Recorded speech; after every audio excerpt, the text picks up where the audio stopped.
पुराण कहती है तुम्हारे दादी के हाथ के, परदादी के हाथ के, तुम्हारे बुजुर्गों के हाथ की रकम घर आज तक संभाल के रखे हो, तो फिर विश्वास भी तो रखो, भले उसकी आंख नहीं लगे और वो तुमको आज भी निहारता है, जो छोटा सा लड्डू गोपाल तुम्हारे घर में।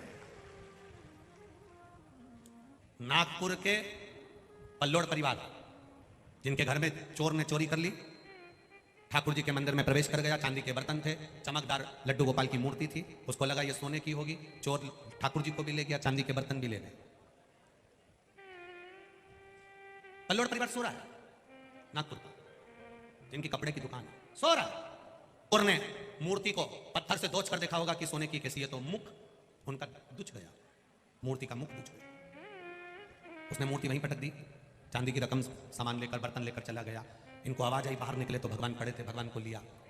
खबर आई गुरुजी भगवान की मूर्ति पूरी अच्छी है, पर जो नाक थी वो दुचा गई तो पूरी चपटी हो गई और पूरा चेहरा चपटा हो गया। अब यहां किसी से पूछें तो कोई कहता है कि मूर्ति बदल दो, कोई कहता है कुछ कहता है, कोई कुछ कहता है, कोई कुछ कहता है। हमने कहा, सबने आपको क्या कहा कि मूर्ति बदल दो, तो फिर हमने कहा फिर हमको काहे को फोन लगाया? नहीं, आपसे पूछना चाह रहे हैं। हमने कहा हमको लगाया है तो हम तो इतना ही कहेंगे कि मूर्ति मत बदलो, क्योंकि बेटे का अगर एक्सीडेंट हो जाता है तो बेटा नहीं बदला जाता है।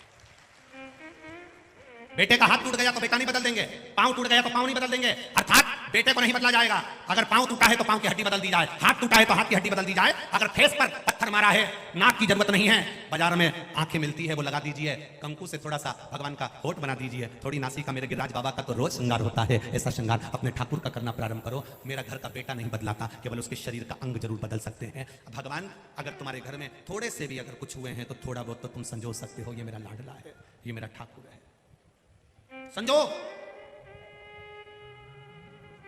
फोटो फट गया, ले जाकर पीपल के वृक्ष के नीचे रख दिया।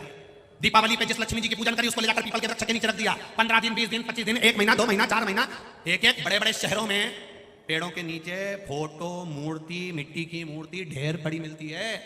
मेरा उज्जैन नगर की भी माताओं से निवेदन है, और सब जगह की माताओं से, जितने लोग कथा सुन रहे हैं उनसे एक ही निवेदन करना चाहूंगा, जिस शहर में रहते हो, हफ्ते में एक दिन तुम्हारे मोहल्ले की माताओं को नियम बनाना चाहिए, किसी पेड़ के नीचे हमारे सनातन धर्म के फोटो और मूर्ति मिले तो उनको एक झोले में इकट्ठा कर कर एकत्रित कर कहीं एक स्थान पर उनको विसर्जन कर दो, या उनको माटी में ही मिलाकर उनको रख दीजिए। कोई जलाशय में, छिपरा जी में हमें विसर्जन नहीं करना है, क्योंकि हमें हमारी मां को शुद्ध रखना। दीपदान का महत्व स्कंद पुराण के कार्तिक खंड को पढ़िएगा। दीपदान का क्या महत्व है? दिया पुष्टे में रखकर, डब्बे में रखकर, कार्तिक के महीने में मां छिपरा के जल में छोड़ने से मां छिपरा कभी प्रसन्न नहीं होगी। तुम्हारी सास बैठी है और तुम उसके दिया उसके सिर पे धर के जला के धर दे, थोड़ी देर में हवा चली, डब्बा जल गया, डब्बा जला, मां छिपरा का जल, मां छिपरा चीख रही है मैं जल रही हूं, मैं जल रही हूं, और तुम खुश हो रहे हो, मेरा दिया बहकर कितनी दूर जा रहा है।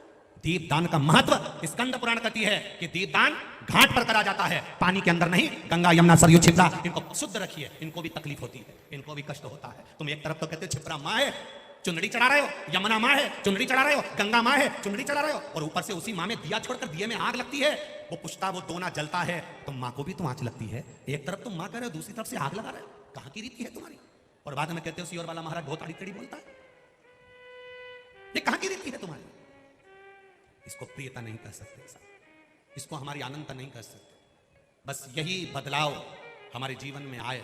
मेरा अवंतिकापुरी की जो भजन मंडली वाली माताएं हैं, जिनके 5-10 माताओं की भजन मंडली बनी हुई है, या पूरे विश्व के लोग इस कथा को सुन रहे हैं, आपके मोहल्ले में जितनी भजन करने वाली मेरी जीजियां हैं, मेरी माँ हैं, उनसे इस शिव महापुराण का अगर कुछ दक्षिणा मांगू तो यही मांगूंगा कि आपके क्षेत्र में पेड़ के नीचे अगर सनातन धर्म की कोई मूर्ति या फोटो रखे हैं तो उनको हफ्ते में एक बार जाकर उठाकर कहीं एक तरफ ले जाकर उनको ठंडा कर दीजिए, उनको किसी पेड़ के नीचे खड्डा खोद कर उसको डाल दीजिए, जिससे उसी में दब जाए।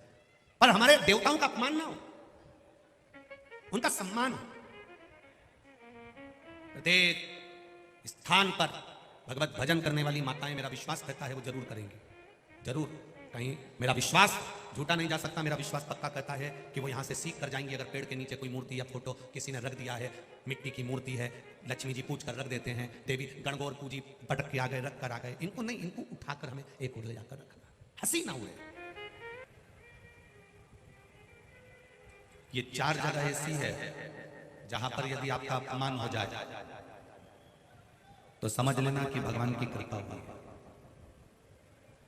4 जगह शिव महापुराण की कथा में तारकासुर के 3 बेटे तारकाक्ष, विदुम्माली और कमलाक्ष की कथा कर रही है, शिव महापुराण की कथा कर रही है।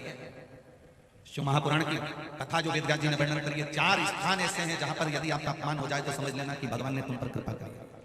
4 स्थान। पहले नंबर का माता, घर की मां अगर तुम्हारा अपमान कर दे, अपशब्द कह दे, ताने दे दे, गाली दे दे, आड़ा टेढ़ा बोलकर तुम्हारा अपमान कर दे, तो समझ लेना कुछ परमात्मा की कृपा हुई है, तेरा भाग्य चमकने वाला। दूसरे नंबर पर पिता, घर का पिता अगर आपका मान लो किसी भी रूप में अपमान कर देते हैं या शब्द कर देते हैं या आड़ा टेढ़ा कर देते हैं तो बुरा नहीं मानना। पिता किसी पुत्र का यदि अपमान कर देता है, अपने पुत्र का यदि शब्द कह भी देता है तो बेटे का भाग्य बदल देता है पिता के अपमान से।